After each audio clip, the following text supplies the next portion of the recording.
Karena nah, ini penerapan kita terhadap mualaf. Jadi mualaf itu yang belajar atau mereka yang belajar datang ke Ustadz Angga ini belajar baca Quran dan akhirnya belajar menghafal Quran. Mereka nggak butuh pengakuan dalam bentuk sertifikat atau buku atau apa segala macam. Karena butuhnya hanya Allah ridho untuk semua yang dia baca. Dinamakan Lombok Tahfidz Center. Memang anak-anak kita fokuskan untuk menghafal Al-Quran. Akan tetapi di dalamnya tidak ada pelajaran tahfidz. Kenapa? Karena kita ingin menjadikan Al-Quran itu menjadi kebiasaan hidup mereka. Ustadz Angga ini mengarahkan anak itu kembali ke rumah dan menghafal di rumah. Apa yang akan terjadi nanti adalah memotivasi orang tuanya untuk ikutan ngafal. Iya dong? Iya. Makanya anak-anak itu setiap mereka pulang selalu ada tugas.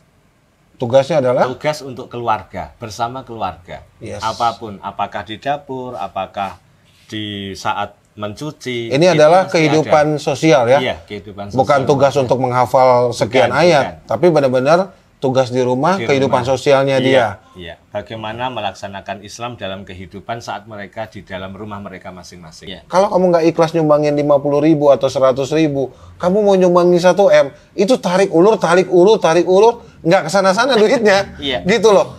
Mereka di sekolah punya target. Untuk kepada teman-temannya. Katakanlah bagaimana amar ma'ruf nahi mungkar kepada temannya, mengingatkan saat makan harus duduk dan yang lain sebagainya. Dari hal yang remeh, dari hal yang receh. Dari hal-hal sederhana seperti yang tadi beliau bilang, ya, ini luar biasa.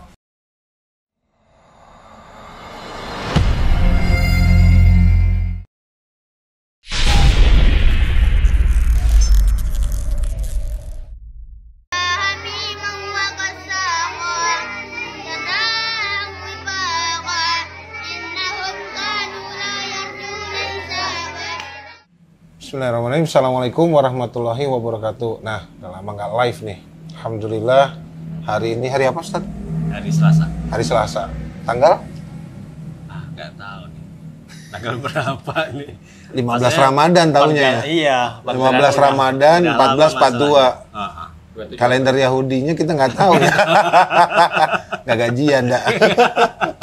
Ya gitu, nih Ustadz Angga yang mengurus Mualaf Center Indonesia Regional NTB, tapi spesialisnya adalah di Rumah Tahfidz Lombok.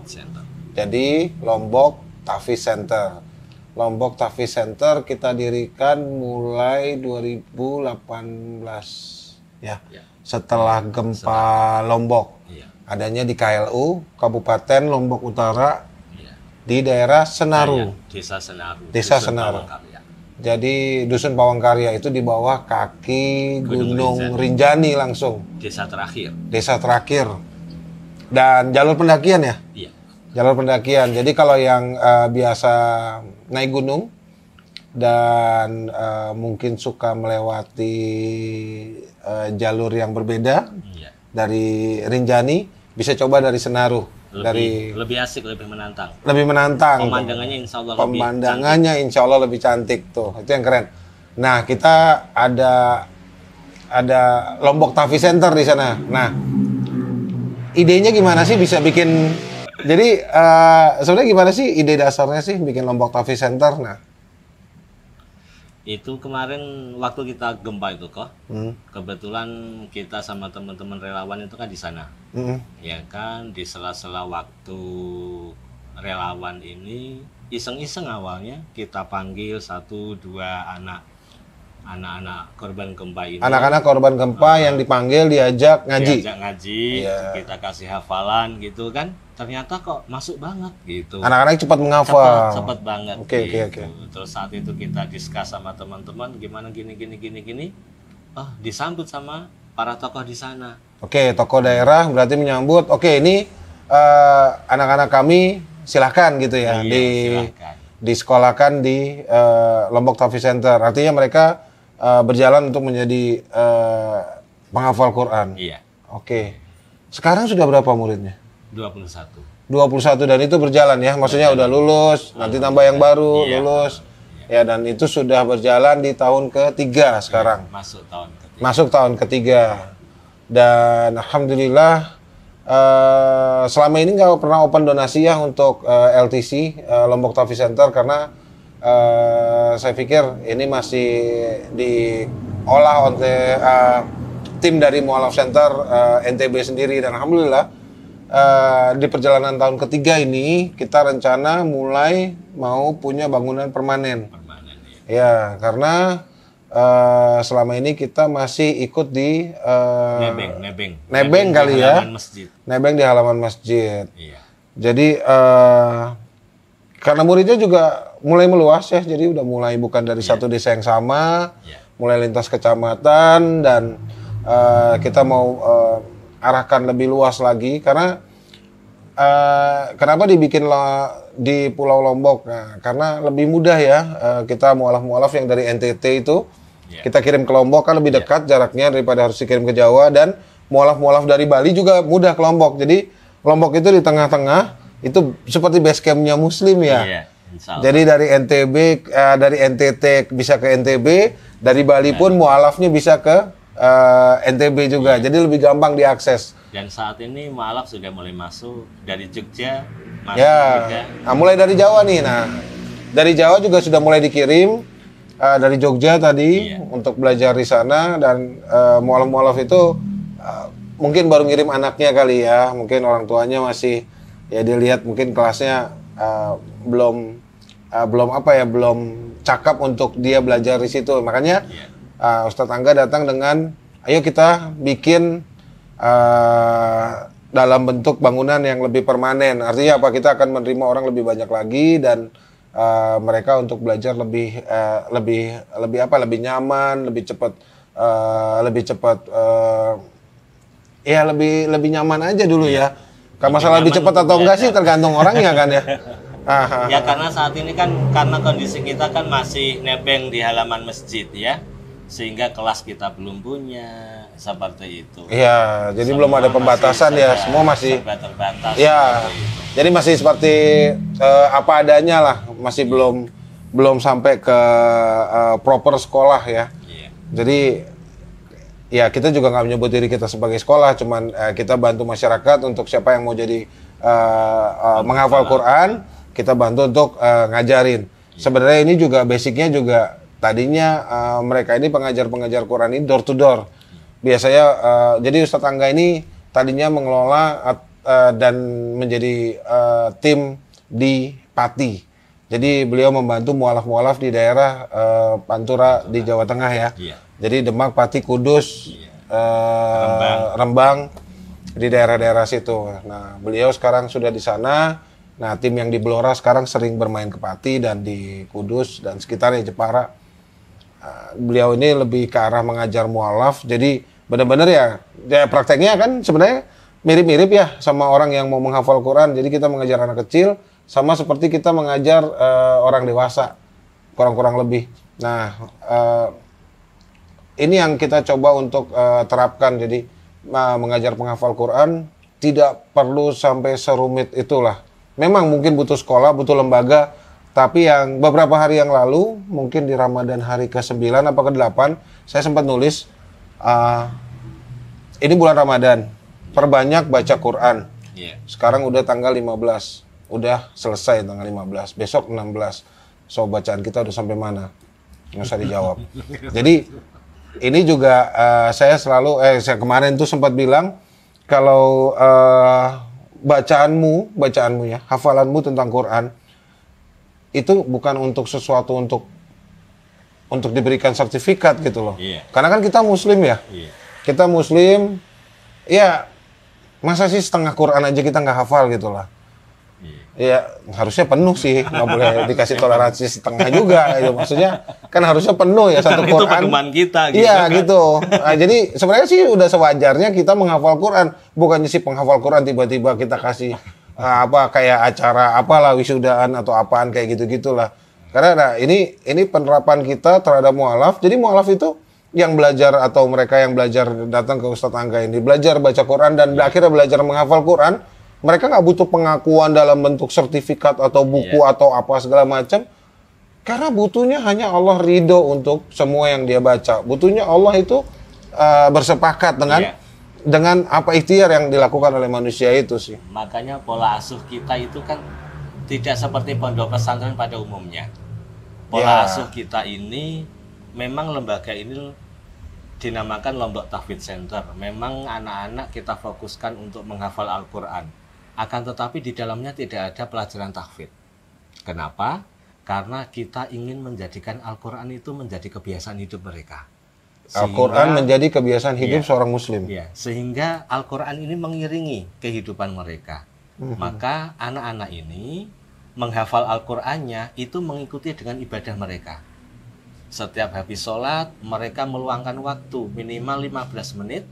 Itu target setelah sholat itu kita bikin blok. Di Al-Quran itu kan ada sistem blok kok.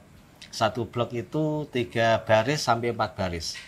Itu biasanya anak-anak 15 menit selesai. Setelah 15 menit menghafal, setelah itu mereka setoran. Itu dilakukan setiap habis sholat. Sehingga tidak perlu masuk kelas, fokus menghafal tidak, akan tetapi hafalan ini menjadi kebiasaan mereka, ada mereka setiap selesai melaksanakan sholat fardu. Ya, jadi bukan di dalam kelas ya tadi ya. Nah, mungkin suara beliau dia agak lirih dan pelan. Saya mah kayak tukang parkir, saya ngomongnya kenceng banget lagi kalau ngomong. Jadi nggak apa-apa. Jadi beliau menerapkan sistemnya itu. Capek habis perjalanan jauh. Ini perjalanan jauh nih naik motor. Ini motornya. Iya. Naik motor dari Lombok. Jadi kalau kita balikin ke sini platnya juga bukan plat lokal. Jadi beliau itu menerapkan sistem pengajaran bukan di kelas. Artinya bukan tatap muka antar guru dengan murid lalu rame-rame menghafal Quran di dalam satu pondok, enggak. Oke. Pendidikan anak untuk sosialnya bagusnya di rumah. Bagusnya di rumah kenapa? Karena dia harus benar-benar menjadi diri dia di rumah. Artinya kita kalau ini saya bukan tidak bersependapat dengan hal apapun, namun ya Rasulullah juga sendiri bilang madrasah awal anak itu di mana, di ibunya. Betul. Nah, Ustadz Angga ini mengarahkan anak itu kembali ke rumah dan menghafal di rumah. Apa yang akan terjadi nanti adalah memotivasi orang tuanya untuk ikutan ngafal. Iya dong. Iya. Anaknya mau nyetor bacaannya ke gurunya nih, walaupun pakai video call. Kan private jalurnya. Tapi pas dia mau nyetor bacaan, mungkin nggak pede. Pah, dengerin, Pah. Nah, dia kalau murojaah di depan bapaknya sambil sibuk nyari, ntar dulu deh ayatnya yang mana ini. Saya papa nggak hafal. Nah, ini akan memotivasi orang tuanya juga ikut menghafal. Nah, ini luar biasa ya. Ini memang teknik yang dikembangkan bukan pada umumnya pesantren. Nah, bukan pada umumnya pesantren. Makanya anak-anak itu setiap mereka pulang selalu ada tugas. Tugasnya adalah? Tugas untuk keluarga, bersama keluarga. Yes. Apapun, apakah di dapur, apakah di saat mencuci. Ini adalah kehidupan sosial ya? Iya, kehidupan sosial. Bukan tugas untuk menghafal sekian ayat, tapi benar-benar tugas di rumah, kehidupan sosialnya dia. Iya. Bagaimana melaksanakan Islam dalam kehidupan saat mereka di dalam rumah mereka masing-masing. Menjalankan Islam dalam kehidupan sehari-hari. Iya. Artinya berhadapan dengan orang tua, menjaga adab, kurang lebih seperti itu. Karena ini pengalaman kita, dulu waktu nyantri, itu kan saat kita pulang, itu cenderung kita pengen dilayani. Oke, catat ya. Beliau ini lulusan pesantren. Dari Tatat. Ya. Beliau lulusan pesantren, jadi memang benar-benar santri. Jadi apa yang beliau coba untuk bangun adalah belajar dari kehidupan beliau dulu sebagai santri, lalu implementasi dalam kehidupan nyata. Seperti yang tadi beliau bilang, kalau pulang dari pesantren, pengennya itu kalau udah di rumah pengen dilayani. Pengen dilayani ini yang kadang-kadang memberi sifat eksklusivitas terhadap si santri tersebut. Nah, ini yang beliau pengen benar-benar hilangin. Kita berusaha ingin menjadikan anak ini memang benar-benar qurrata a'yun bagi orang tuanya. Saat orang tua ini melihat anak diserahkan ke pondok saat pulang, itu bukan mereka berubah menjadi wujud yang lain, akan tetapi justru menguatkan atas pendidikan yang kita ajarkan di pesantren di rumah. Saat itulah mereka harus menerapkan, mengamalkan, dan menjalankan ilmu itu. Seperti itu. Maka, jadi ilmunya adalah ilmu terapan lah ya. Iya. Maka awal di kelas dasar poinnya satu. Bagaimana anak ini mampu berakhlak baik dengan sebenarnya kepada orang tua. Itu berakhlak poin baik. awal. Berarti akhlak dan adab diajarkan di awalnya. Iya. Adab dulu baru ilmu. Karena kita meyakini begini. Tidak mungkin kita menjadi seorang muslim seorang mukmin mampu mengamalkan suatu amalan yang besar tanpa memperhatikan amalan yang kecil. Walaupun hanya sebatas kecil, masuk rumah pakai kaki kanan, keluar rumah pakai kaki kiri. Dan satu poin, kelebihan agama yang kita cintai ini, doa. Doa, kenapa dengan doa? Apapun yang kita lakukan, itu kan ada doa kok. Sip. Ya kan? Dan itu nggak kita dapatkan di rumah yang lain. Agama yang lain. Sebutin aja. Agama yang lain. Oh, sebutin aja. Sebutin aja, nggak itu apa-apa. tidak kita dapatkan di agama yang lain. Dan ini menjadi PR kita. Banyak kaum muslimin itu sendiri merupakan doa. Melupakan doa. Walaupun doa masuk rumah, doa keluar rumah, sederhana, masuk kamar mandi, keluar kamar mandi. Ini mungkin sepele. Akan tetapi kita ingat satu hadis Rasulullah. Suatu hari, Aisyah itu mendapatkan, kok saya jadinya dalil sih kok? Nggak apa-apa. Gua mengamati. Nah, itu. Rasulullah itu kan pernah mendapatkan hadiah. Kalau orang Jawa bilang kikil. Kikil bahasa Indonesianya apa ya? Kaki kambing yang paling bawah itu. Rasulullah mendapatkan diberi tetangganya 4 kaki kambing. Kaki kambing ini kemudian dimasak oleh Aisyah. Sisa 1.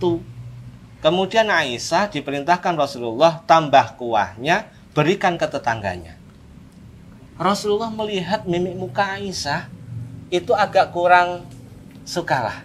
Seperti itu. Biasalah ibu-ibu kalau ngasih tetangga mau gula aja, nah nunggu kalau ada kopinya. Tapi akhirnya malah gulanya dimakan sendiri juga, bikin kopi di rumah kan seperti itu. Nah, Aisyah seperti itu. Dengan lembut kemudian Rasulullah mengajak Aisyah keluar.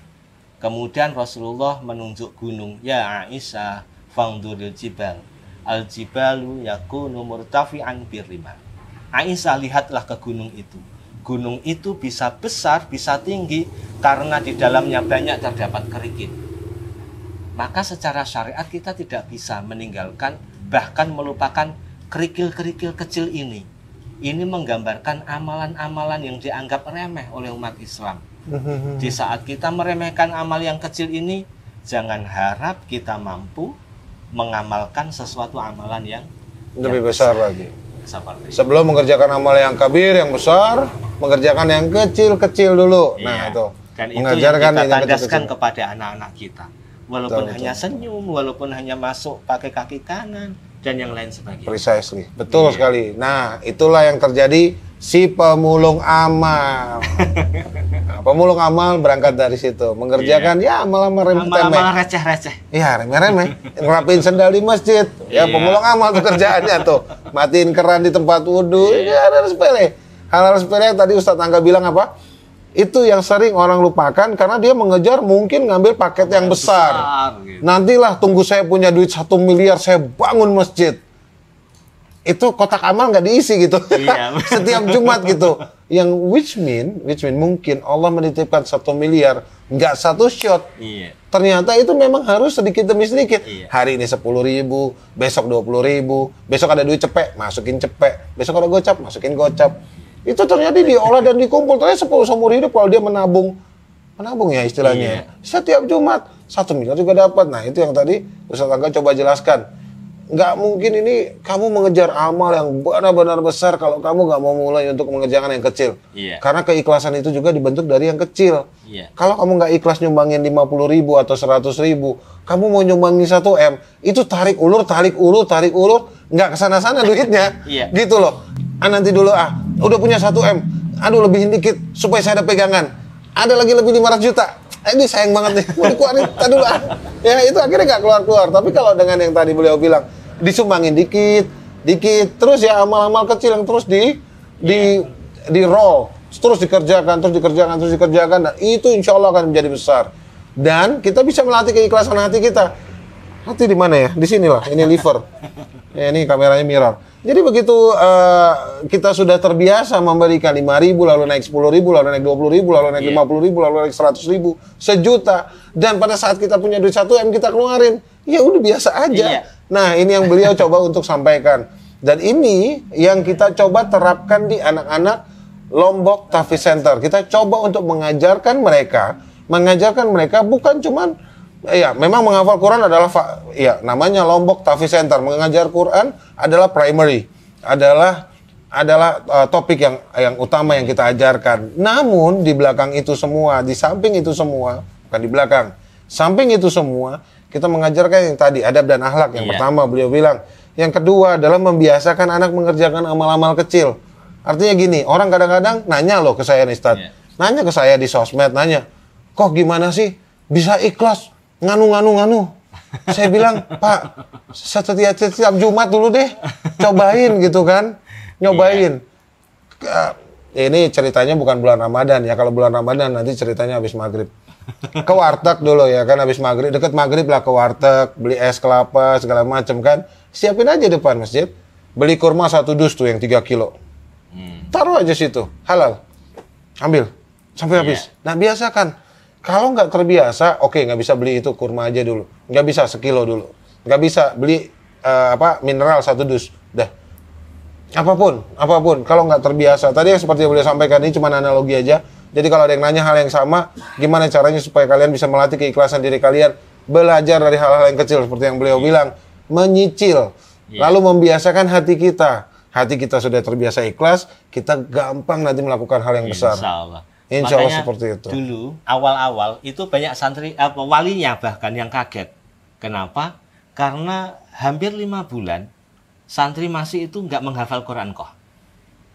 Hanya membiasakan dalam akhlak yang baik, dan kita tuntun mereka bagaimana berakhlak memegang Al-Quran. Bayangkan ya, adab. Hampir 5 bulan, anak-anak itu hanya bagaimana akhlaknya membawa Al-Quran dari kamar, menuju ke masjid, di masjid dibaca, kemudian dibawa pulang, menaruhnya seperti apa, itu hampir 5 bulan. Pembiasaan diri ya. Bagaimana kita berakhlak terhadap Al-Quran dari awal seperti itu kita terapkan ke anak-anak kita. Karena begini, kita sadar gitu loh. Ada satu hadis Rasulullah itu, ini sesuatu yang banyak didambakan orang, akan tetapi ancamannya juga ngeri. Rasulullah mengatakan ada 3 golongan nanti yang mereka itu menjadi golongan pertama masuk neraka. Salah satunya yaitu orang yang pandai membaca Al-Quran, akan tetapi semata hanya ingin mendapatkan pujian. Naudzubillah. Ini kan ngeri sekali. Orang yang menghafal Quran hanya ingin mendapatkan pujian. Ngeri sekali. Oke. Banyak sekarang. Ya, tapi anyway, nggak apa-apa. Mungkin kita berhusnuzon mereka pengen supaya bisa jadi motivasi ke orang lain. Iya. Tapi sebenarnya kalau aku mau balik bilang, Quran ini sendiri itu sudah sangat memotivasi kita. Iya, betul. Bayangin loh, saya kemarin juga sempat bilang, dari jutaan, miliaran orang di muka bumi ini, kita ini sekelompok manusia yang masih Allah izinkan untuk beriman Islam. Luar biasa nggak? Dari segitu banyak orang di muka bumi ini, kita masih orang-orang yang dipilih sama Allah untuk masih tetap beriman Islam. Makanya butuh motivasi apa sih untuk kita menghafal Quran atau kita menjadi penghafal Quran? Iya. Karena motivasi itu udah ada di diri kita gitu kan. Nah ini luar biasa ya. Ini luar biasa. Metode-metode ini ada di mana nanti bisa lihat di mana ya? Nggak ada, harus datang sendiri ke sana sih. Lombok Tahfidz Center. Lombok Tahfidz Center di mana? Di daerah KLO, ke Kabupaten Lombok Utara. Dan sekitar 2 jam dari bandara. Dari kota Mataram. Dari kota ya. Dari bandara 2 jam lebih. 2,5 jam dari bandara, karena bandaranya agak ke selatan ya. Iya. Dan ngontek Ustadz Angga di mana? Cek di Vertizon TV. Nah, adminnya ada di belakang situ tuh. Lagi megangin kamera. Nah, Vertizon TV. Cek ke Vertizon TV bagaimana nanti untuk menitipkan anaknya atau segala macam, atau minta metode pembelajarannya mau dimulai di mana. Misalnya ini Lombok Tahfidz Center. Nanti mungkin ada Tahfidz Center mana, Tahfidz Center mana, Tahfidz Center mana. Karena ini bisa diduplicate, bisa diduplikasi dan bisa diteruskan. Dan bisa disebarkan dengan konsep yang sama, metode yang sama gitu. Maksudnya ini pengawajantahan Quran dalam kehidupan sehari-hari. Kita bukan cuma mau menjadikan anak kita penghafal Quran, tapi mereka benar-benar aplikator seperti yang tadi Ustadz bilang. Mereka tuh benar-benar tahu Quran ini bisa diterapkan dalam kehidupan sehari-hari. Karena kalau cuman ini jadi satu bahan hafalan, khawatir aja. Saya tuh beberapa kali juga nemuin seperti yang beliau bilang. jangan-jangan ini mereka menghafal Quran karena ingin dipuji di dunia. Maaf. Tadi ya, saya meneruskan nih. Ilmunya lebih banyak beliau. Jadi mungkin aja khawatir nanti anak-anak itu menghafal Quran karena terlalu sering ditepokin tangan. Ya, terlalu senang dipuji-puji. Khawatir ke sana. Dan aplikasinya tidak ada di dunia nyata. Dunia nyata. Ya, di dunia nyata dengan orang tuanya, dengan kakak adiknya, dengan mbahnya, kakek nenek, ya kan? Dengan sejawatnya, dengan gurunya, dengan lingkungannya. Mereka nggak bisa mengaplikasikan. Nah, ini beliau mencoba untuk benar-benar Quran itu implemented banget loh di dalam kehidupan kita, dan itu sangat mudah kita aplikasikan. Ini luar biasa konsep beliau. Kita kalau ngebahas konsep itu sampai sahur ntar ya. Iya, ini ngomong-ngomong ini jam 12. Walaupun masih kecil, akan tetapi ada tugas dakwah juga kok. Oh iya? Iya, ada tugas dakwah. Selain tadi itu adab dan akhlak? Iya, mereka ada tugas dakwah bagaimana mengingatkan teman-temannya saat sekolah, seperti itu. Dan itu tugas pekan. 1 pekan sekali itu ada kita bikin sistem. Di situ kita akan tahu bagaimana anak ini perkembangannya seperti apa, tugasnya sudah dijalankan apa belum, dan mereka juga punya target. Mereka di sekolah punya target untuk kepada teman-temannya. Katakanlah bagaimana amar ma'ruf nahi mungkar kepada temannya, mengingatkan saat makan harus duduk dan yang lain sebagainya. Dari hal yang remeh, dari hal yang receh. Dari hal-hal sederhana seperti yang tadi beliau bilang, ya, ini luar biasa. Jadi lagi balik. Lombok Tahfidz Center pertama kali kita try out di Lombok. Memang kita coba di Lombok dan ini sudah hampir 3 tahun seperti tadi pembuka ya. Artinya ini bukan konsep. Yang kita bicarain di sini ini bukan konsep, tapi benar-benar aplikasi yang sudah kita tes. Ya kembali lagi ya, saya orang riset, kita biasa ngetes dulu kan untuk bikin satu kayak social eksperimen dan segala macamnya. Dan beliau ini sudah tes di sana. Kenapa tesnya nggak di Jawa kok? Di Jawa mungkin sudah terlalu complicated ya. Masalahnya juga sudah lebih lain lagi. Nah, kenapa dicoba di Lombok sana dan kebetulan memang kita habis bencana kemarin ngadepin bencana. Terus di hal kedua, kita di sana itu benar-benar ya tes aja, tes sosial gitu. Maksudnya bagaimana penyerapan masyarakat, dan alhamdulillah qadar Allah luar biasanya Ustadz Angga itu benar-benar bisa benar-benar bukan cuma tes, tapi benar-benar kita coba cetak orang-orangnya, anak-anaknya dan keluarga, lingkungannya. Jadi benar-benar ngebentuk bukan si anak, tapi lingkungannya, ya, growing up bersama lingkungannya. Itu yang berbeda, itu yang berbeda di sini. Nah, ini kalau diaplikasikan di kota lain dengan bentuk yang berbeda, maksudnya misalnya, kok saya keluarga saya di Bekasi misalnya, mau dong dengan sistem Ustadz Angga kita coba di komplek kita, nah, gitu gimana tuh? Bisa sekali. Yang namanya metode itu kan bisa kita modifikasi sesuai dengan kemampuan, sesuai dengan waktu, sesuai dengan keadaan daerah masing-masing. Iya, pada prinsipnya sangat-sangat bisa sekali. Sangat bisa sekali ya. Oke, jadi yang mau coba untuk seperti yang tadi kita ceritain ini akan saya naikin. Postingan ini akan tetap saya naikin di IG live saya, di IGTV saya. Jadi kalau ada yang mau belajar tentang hal seperti ini, insya Allah bisa nanti kontak ke Vertizon TV. Iya. Kontak ke Vertizon TV, nanti Vertizon TV yang akan mencoba untuk menghubungkan dan mengatur jadwalnya. Karena butuh proses, ya lihat, butuh proses. So, ini mungkin lebih dari sekedar penghafal Quran, kita mencetak seorang muslim sejati. Muslim sejati sesuai apa yang benar-benar Allah inginkan. Ya, seperti yang beliau sampaikan dari tadi, ini benar-benar bukan hanya sekedar konsep, ini sudah berjalan dan insya Allah akan tetap kita jalankan kok. Alhamdulillah di Lombok sudah banyak yang studi banding di kita. Bahkan kita sudah kerjasama dengan 2 kecamatan di Lombok Timur. Itu ada sebuah kecamatan mengalokasikan dana untuk anak yatimnya, itu difokuskan pada satu lembaga.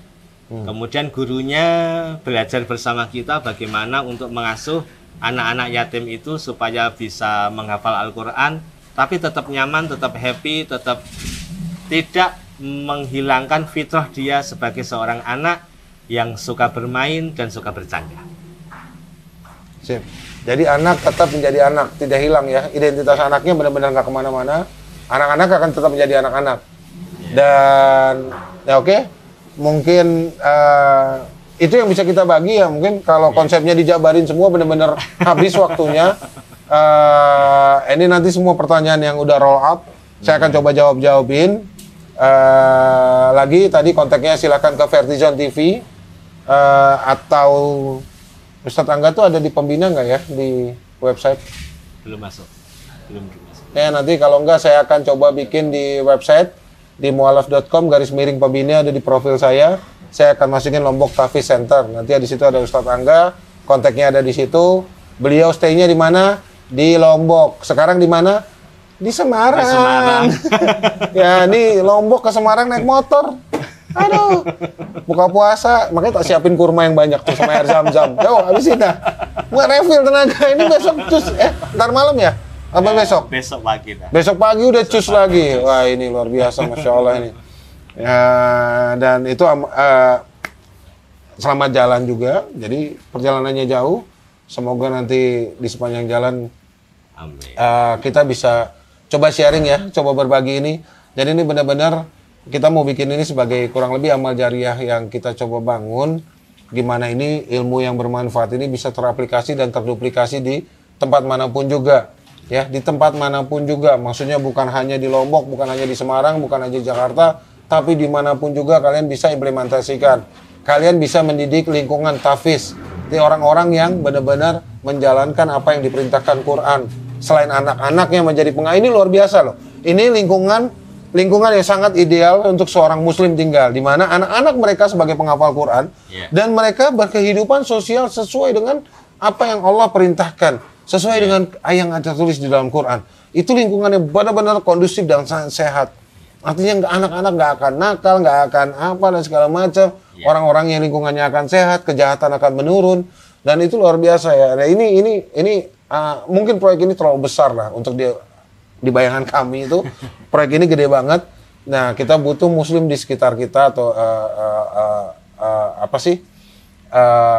semua orang lah ya, semua orang muslim terutama untuk ayo ikut deh. Nah, kita ngebangun di lingkungan kita masing-masing supaya supaya kita bisa benar-benar apa ya? Maksudnya benar-benar hidup di lingkungan muslim yang ideal gitu. Contoh saat ini anak itu kan banyak orang tua mengeluhkan anak. Bagaimana menyikapi anak saat memegang gadget? Anak memegang gadget. Dan anak-anak kita sudah biasa. Kalau ada temannya megang gadget, kalau mungkin di rumah saat di rumah keluarganya megang gadget, mereka jawabnya, stop, belum waktunya. Nah. Seperti itu anak-anak. Belum waktunya megang gadget. Seperti itu. Dan itu sudah tertanam dalam kebiasaan anak-anak kita. Betul. Iya. Betul. Itu sih, itu ya. Jadi benar-benar tadi kembali lagi kontaknya silakan melalui Vertizon dan ini mungkin akhir dari live kita karena juga udah cukup malam dan tadi kembali tanggal 15 Ramadan 42 sudah lewat loh. Besok 16. Bacaan kalian sudah sampai mana? Nah. Bacaan nangis. Nggak usah report, nggak usah laporan, nggak usah posting. Kok susah banget ya ngebaca Quran segala macam, baca ya. Huruf demi huruf yang kalian baca dengan susah payah, Allah akan ganjar. Yakin di situ, percaya. Dan jangan takut kurang waktu. Waktu Allah sediakan banyak, insya Allah. Insya Allah banyak. Dan yang sudah bolak-balik hafiz, hatam, ya ada yang nge-DM saya dan alhamdulillah anak-anaknya hatam lebih banyak daripada orang tuanya. Jadi dilapor anaknya bukan orang tuanya, gitu. Tapi orang tuanya nge-DM saya. Jadi alhamdulillah anaknya hatam. Dan kemarin masuk 2 minggu anaknya udah ada yang hatam 4 kali, ada yang 3 kali dan ada yang 5 kali. Sahabat-sahabat Rasulullah itu kalau udah muncul Ramadan yang biasanya hatam itu sebulan sekali, mereka di dalam Ramadan itu setiap hari mereka hatam gitu. Dan saya pikir juga itu hal yang luar biasa ya. Mereka pedagang, mereka pelaku usaha dan bukan pengangguran yang jelas. Jadi mereka nggak spending waktu untuk membaca Quran, tapi mereka melakukan Quran itu sebagai prioritas. Mereka hanya spending waktu untuk berdagang, untuk sekedar berniaga agar mendapatkan pundi, agar mendapatkan keuntungan, dan mereka bisa melangsungkan kehidupan, dan Quran itu jalan utamanya. So, again, yang mau kontak ke Vertizon. Nanti sama Vertizon dijawab, adminnya ada di sini, ada di Jogja, ada di mana-mana. Termasuk juga admin kita yang ada di Bandung untuk Dompet Madani dan admin saya sendiri. Kurang lebih itu yang bisa kita sampaikan dan semoga sehat semua. Barakallahu fiik. Assalamualaikum warahmatullahi wabarakatuh. Waalaikumsalam.